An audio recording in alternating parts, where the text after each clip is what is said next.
This is why I have no faith in my ability to go XYZ miles a day any given day.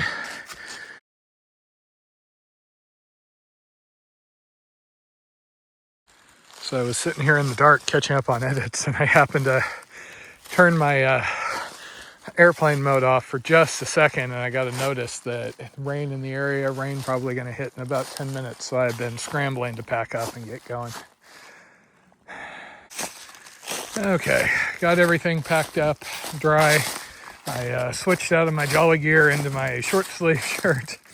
I have all my important things inside of my liner bag inside of my pack, just in case. I did leave a couple of things out, like I think the tent and the food bag, just so I can test the pack material. I did play with it at the last hotel stop, leaving water on it, and it does seem like it's waterproof, so might as well properly test it.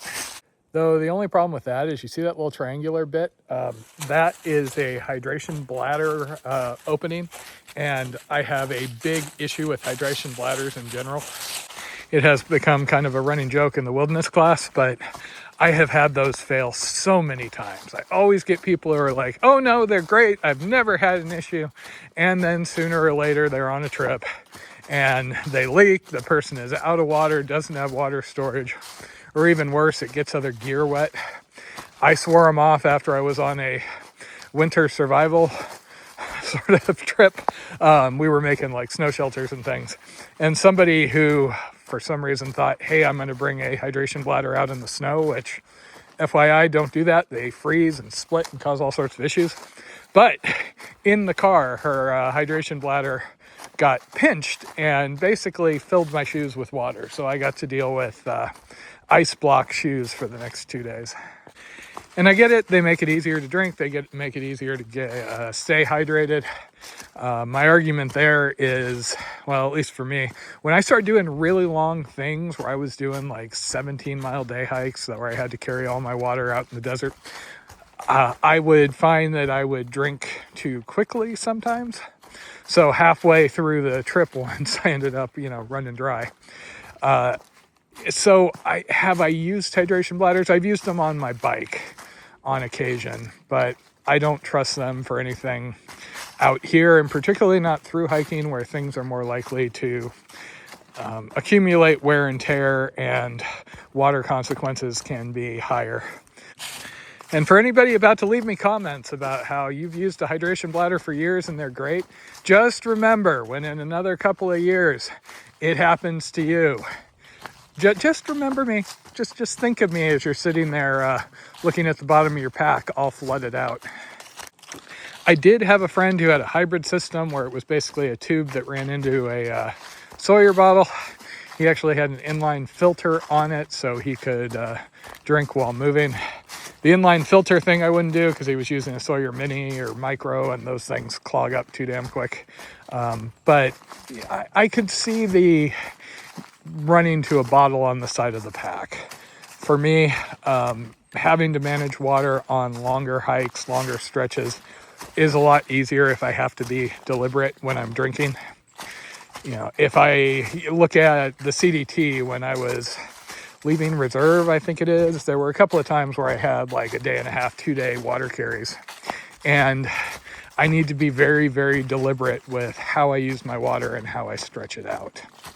I have also run trips out in the desert that were dry trips, meaning we have to pack all our water in, and you get somebody who is out of shape, sucking on their hydration bladder, and they ran through their entire weekend supply on the way in, and then we had to scramble and, give up enough of our water to get them out of there.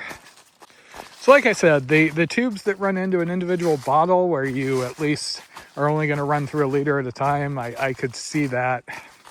I just believe that it is a lot easier on any sort of longer water carry to manage if you have to deliberately stop, take the bottle out, and drink. It does take a little bit to kind of get used to drinking like that. It might be harder in a group where you have to kind of stop and take a sip, but that's not that much of a skill, and I'm convinced it will pay dividends in the medium to long term. Our wilderness class discussions about water bladders literally start with, well, Matt hates these, but... So I managed to eke out 17 or so miles yesterday. I was moving a little slower than I was expecting. You can tell I'm not usually out this early because my hey, stop editing, hey, take your medication alarms keep going off. As of right now, I am 19 and a half miles away from where the Benton MacKaye runs into the AT. My gut is I want to just pound that out and get into town and sit out a day of the rain. However, that is not the plan. I'm trying to save money even with a cheapish hotel. There's still food costs and other things in town, and kind of want to recoup a little after that Blue Ridge stop. So plan today is get close-ish to Springer, not the shelter because I'm not staying in the shelters. Get to Springer early-ish tomorrow, and then hopefully be able to get a ride out. I don't know if the rainy weather would have resulted in cancellations in Amicalola, but we got an $89 hotel with laundry down in Delunga, so that is where I am bound. That is already booked. I just don't currently have my ride from Springer down there, and I've been getting mixed messages as far as do I need a shuttle driver or not. Per the forecast, the heavy rain doesn't start till tonight. I actually didn't think I was getting rain until the afternoon, hence why I was just kind of relaxing in the tent trying to catch up on things. But oh well, so far it's just been a little bit of drizzle, and that's pretty easy to manage. The unusually dry weather has been nice while it lasted, even if this trail and the foliage and everything looks a lot more epic in kind of the wet, cloudy weather. And this might look like a good water source, and it is, other than, it's roadside. However, the guide does mention it flows past a couple of chicken farms and strongly recommends not drinking it. Now, have I drunk stuff worse than that? Probably, but, you try. This area is also supposed to be tourist central per all the comments.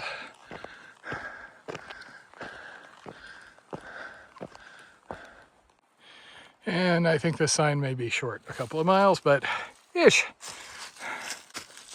Stuff like this is just damn annoying. I was walking along, didn't step funny, didn't twist my ankle or anything. And all of a sudden there's something really painful in my left foot if I push my toes down. Usually something like this works its way out, but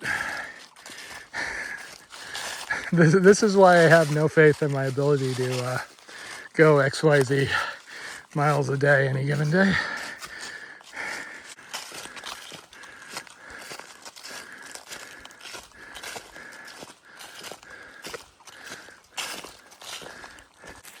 I guess the next cold front arrived.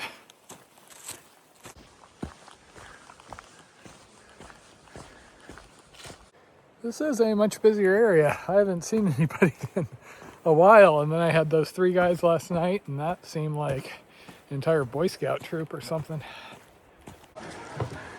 I don't even think I remember this.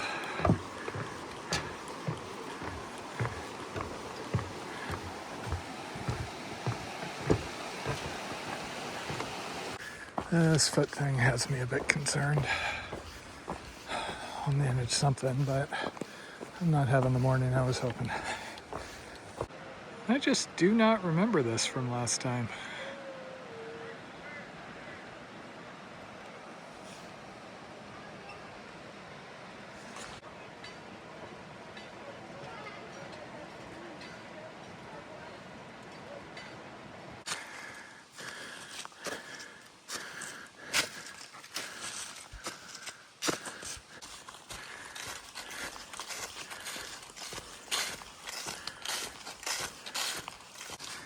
So it has started drizzling a little bit, but not bad, honestly. I didn't even need to pack up when I did this morning. Knowing what I know now. The bigger issue has just been my foot. I'm stretching it, trying to do what I can, limping along, but I am limping. The last 8 or 9 miles have gone, but they've been a little slow and painful.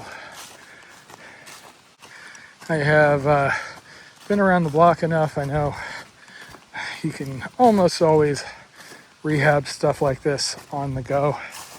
The one thing is I might extend the gap between finishing this trail and leaving on the foothill trail if I think I could use a little bit of a rest, just because when I start the foothill trail I need to be doing 15-ish miles a day, and I'm going to have a heavy load on my back.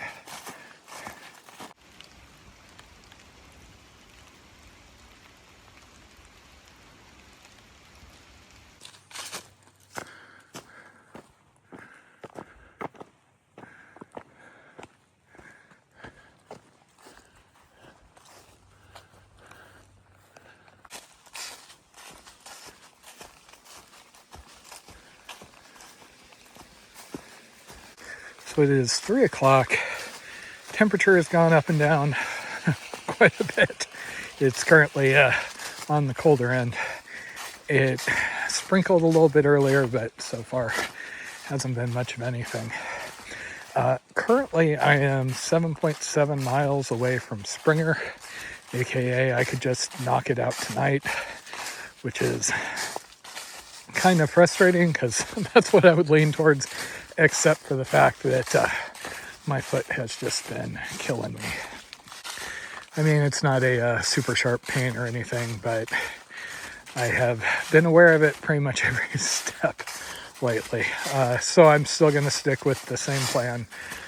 I do want to get a little closer since I don't know what the weather's going to be like tomorrow. Ideally, I want to be able to get to Springer within 2 hours or so. So that way I could leave at 9 and meet the shuttle driver at 11 is what I told him. I decided to reach out to a shuttle driver. Figured with the weather potentially being bad, I wasn't super confident in getting random hikers to give me a ride down. So I'm thinking I'll walk for another 2 hours or so. Give me enough time to finish my Neil Stevenson book. And then I already have water on my back, so I can set up camp wherever I want. There has been a good number of spots right along this creek. Stuff like this happens. And there's every chance that it'll be better tomorrow and I can just go on with the normal plan, or worst case, I take an extra day off trail. But it's just frustrating considering how good I've been feeling and how easy the miles have been coming. Just part of being out here.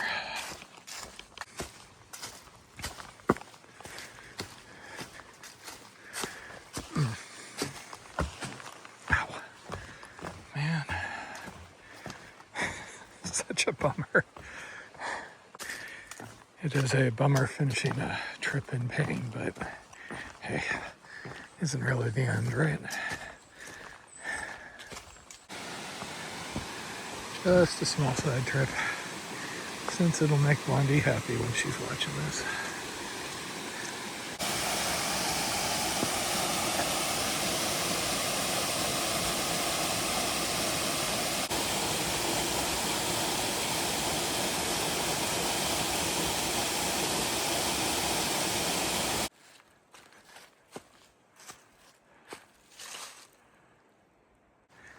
Okay, so I do actually remember this, Three Forks, I guess it's called. I'm starting to think the campsite I remembered being near the Springer BMT junction isn't correct, just based on how all the trees are around here. The AT and the BMT do cross a number of times here. This is the kind of last low point. I'm kind of planning on limping up the other side, and then when I get onto a section that is BMT only, then I should be able to find somewhere to camp. Before this damn foot thing happened, probably would have just strolled over to Springer and then found someplace to camp in the vicinity.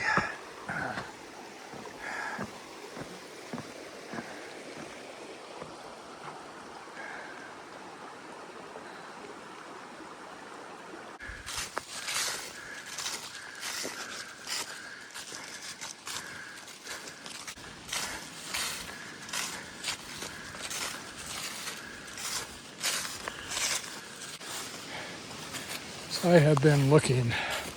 I'm worried if I go too far, I'm going to end up with no cell reception and I need to contact the shuttle driver. Unfortunately, the vegetation hasn't been overly friendly here to camping. Okay, 5 o'clock, and I was able to find a dispersed site just as things were getting nasty. We'll see how this goes. The ground's a little spongy here, so might get fun if the stakes pop up and I've got to go chasing the fly. Home sweet home. Okay, I think I'm in a spot I feel pretty good about. Not a bunch of dead trees over me. Soft ground aside, though, I backed up everything I could with rocks, so I think I can hold. It's not like I'm super exposed here. Kind of getting the impression maybe I should have just said screw it and like pushed it on to get off trail tonight, but oh well. Especially if I have to let the foot heal up for a few days. Better to at least save one night I didn't need, I guess.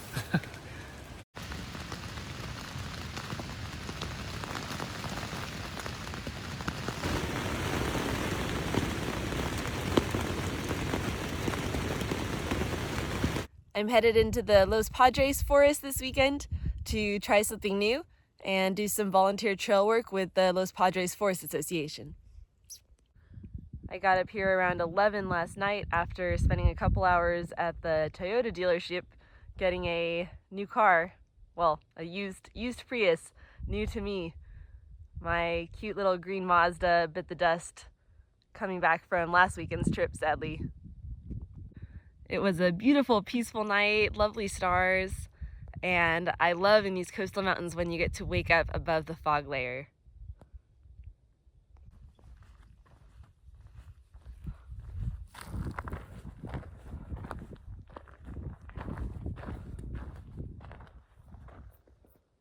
Most of what we're doing is clearing the brush from the sides of the trail.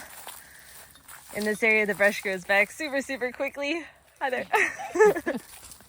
So they tell you to clear 6 to 8 feet to prevent it coming back too quickly. So that's called brushing the trail, and then swabbing the trail. Swamping the trail is where you grab all the brush and throw it far away so that it's not just like lying on the side of the trail kind of ugly. It feels very wrong to me to be out just destroying vegetation, but at the same time it's kind of relaxing to have a problem with a simple solution. Yeah, I'll come up like this with a thumb on the ground. Oh my god, that's awesome! Alright. Alright, what expression? No, you're not doing this to yourself. That's bullshit. There needs to be a person. No, here's the thing. Somebody going, Here's the oh thing. no! He was trying to Shrek? cut Should his Shrek be toenail. doing it? Today we're working on a set of steep switchbacks. What happens over time is the plants on the top side of the switchback grow over the trail. Then people walk on the outer side, and so it erodes and collapses. You end up with this really narrow trail. So what we're doing is hacking back all the bushes on the upward side about 3-4 feet, and then creating a more level platform, like cutting into the slope of it. So that way there's a nice wide platform again.